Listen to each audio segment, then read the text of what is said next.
السلام عليكم. عليكم السلام. هو كام كيلو الزبده يا اخويا؟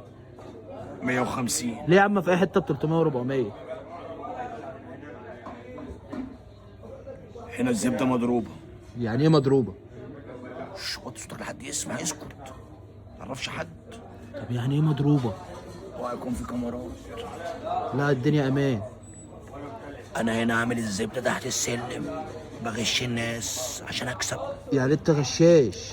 اه، بس الزبده عندي طعمها يا لهوي مش عايز اقول لك. الناس بتجيلي من كل حته، مميز. يا ايه التميز في كده؟ الطعم انا عاملها على ايديا، مكوناتها مختلفه. ازاي يعني؟ بس ما تعرفش حد عشان الدنيا خربانه. تمام.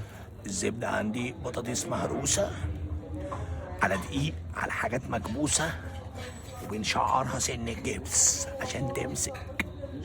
ده غش علني. لازم. هكسب ازاي؟ اجيب لك كام كيلو؟ لا شكرا مش عايز.